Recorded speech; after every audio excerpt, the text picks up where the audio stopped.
দর্শক rising বিটির Facebook পেজে আপনাদের স্বাগতম জানাচ্ছি। আমি আপনাদের সাথে যুক্ত রয়েছি ফরিদপুরের পুকুরিয়া নামক এই স্থান থেকে।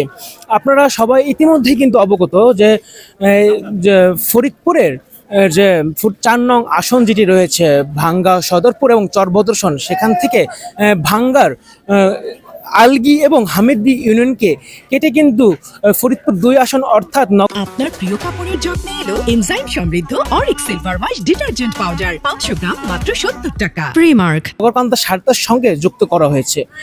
ফলে কিন্তু ফুসে উঠেছে আলগি এবং হামিদদির ইউনিয়নের লোকজন এবং তারা কিন্তু তীব্র প্রতিবাদ জানিয়ে আসছে এই সপ্তাহ সময় ধরে। তারই ধারাবাহিকতায় আজকেও কিন্তু ব্যাপক যে অবরোধ দেখা দিয়েছে। তারা কিন্তু ঢাকা বরিশাল মহাসড়ক এবং ঢাকা খুলনা মহাসড়কের গুরুত্বপূর্ণ 7টি স্থান কিন্তু অবরোধ করে রেখেছে এবং যে ইটের ব্লক গাছের গুঁড়ি ফেলে কিন্তু তারা অবরোধ জানিয়েছে। এর সঙ্গে কিন্তু তাদের এই যে আন্দোলন রয়েছে, এই আন্দোলনে কিন্তু ঘির মতন কাজ করছে যে কালকে অর্থাৎ রবিবারে একটি মামলা করা হয়েছে, যেখানে অজ্ঞাত 150 জনকে আসামি করা হয়েছে এবং 90 জন চেয়ারম্যান সহ উপচেয়ারম্যান সহ 90 জনকে পরোক্ষভাবে আসামি করা হয়েছে। ফলে কিন্তু যে আলগিবাসী এবং হামিদদিবাসী কিন্তু আরও ফুসে উঠেছে এবং তাদের অবরোধ কিন্তু আরও জোরদার হয়ে উঠেছে। আজকে সকালের দিকেও অবস্থান কিছুটা স্বাভাবিক থাকলেও কিন্তু যে তাদের 12টার পর থেকে তাদের অবরোধটা তীব্রতর আকার ধারণ করে এবং দফায় দফায় কিন্তু পুলিশের সঙ্গে তাদের আইন শৃঙ্খলা বাহিনীর সাথে তাদের সংঘর্ষ হয়েছে। লাঠিসোঁটা এবং দেশীয় অস্ত্র নিয়ে কিন্তু তারা মিছিল করেছে। ইতিমধ্যে আমরা জানতে পেরেছি যে একটি থানার গাড়ি কিন্তু ইতিমধ্যে ভাঙচুর করা হয়েছে এবং আগুন দেওয়ার মতন ঘটনা শোনা যাচ্ছে এবং যে ভাঙ্গার যে থানাও আক্রমণের শিকার হয়েছে এটাও আমরা জানতে পেরেছি। কিন্তু রাস্তায় এতটি ব্লকেজ হয়ে রয়েছে যে আমি সরাসরি সেখানে এখনো পৌঁছাতে পারিনি।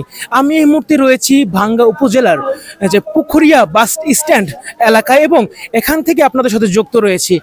আপনারা দেখতে পারছেন যে এখানে কিন্তু অবরোধ কর্মসূচি পালন করছে সবাই, কিন্তু গাছের গুঁড়ি ফেলেও কিন্তু যে রাস্তা বন্ধ করে রেখেছে এবং যে মানুষের সমাগম কিন্তু আপনি দেখতে পারবেন চোখে পড়ার মতন। আসলে কিন্তু যে মূলত যে বিষয়টি হলো যে তারা কোনোভাবে মেনে নিতে পারছে না যে তাদের গুরুত্বপূর্ণ যে এই আলগি এবং হামিদদি ইউনিয়নকে কেটে বা সরিয়ে নগরকান্দা সালথা অর্থাৎ ফরিদপুর 2 আসনের সাথে যুক্ত করা হোক। তাদের জোর দাবি যে সরকার এটাকে এইদিকে দৃষ্টি আকর্ষণ করবে এবং দ্রুতই যেন তাদের এই সিদ্ধান্ত থেকে তারা সরে দাঁড়াবে। তা না হলে কিন্তু তারা কঠিন থেকে কঠিনতর আন্দোলন চালিয়ে যাবে। যে আজকেও কিন্তু যে 21টি জেলার সঙ্গে কিন্তু ঢাকার যোগাযোগ একদম বিচ্ছিন্ন হয়ে রয়েছে। যে ঢাকা খুলনা মহাসড়ক এবং ঢাকা বরিশাল মহাসড়কে বিভিন্ন স্থানে কিন্তু যে গাছের গুঁড়ি ফেলে কিন্তু যে ব্লকেজ করছে তারা এবং উত্তপ্ত পরিস্থিতি একদম এই স্থানীয় জনগণ কিন্তু একদম ফসে উঠেছে। পুলিশরা কিন্তু যে হিমশিম খেয়ে যাচ্ছে যে পরিস্থিতি স্বাভাবিক করতে। আমরা ইতিমধ্যে হাইওয়ে পুলিশের ওসির সঙ্গে কথা বলেছি এবং তিনি অকপটে স্বীকার করেছেন যে পরিস্থিতি নিয়ন্ত্রণ করছে, তাদের হিমশিমি খেতে হচ্ছে এবং তারা সর্বোচ্চ চেষ্টা করছে যে শান্তিপূর্ণভাবে যেন এই অবরোধকে এই বিক্ষোভকে যেন সামাল দেওয়া যায়। দর্শক, এইটি ছিল ফরিদপুরের উত্তপ্ত অবস্থার সর্বশেষ আপডেট। আরও বিস্তারিত জানতে রাইজিং বিটির পেজের সঙ্গে আপনারা যুক্ত থাকুন। আমি তামিম ইসলাম, ফরিদপুর থেকে। এটিই ছিল ভাঙ্গার উত্তপ্ত অবস্থার সর্বশেষ আপডেট। আপনার প্রিয় কাপড়ের যত্নে এলো এনজাইম সমৃদ্ধ Arik silver wash detergent powder 500 গ্রাম মাত্র 70 টাকা।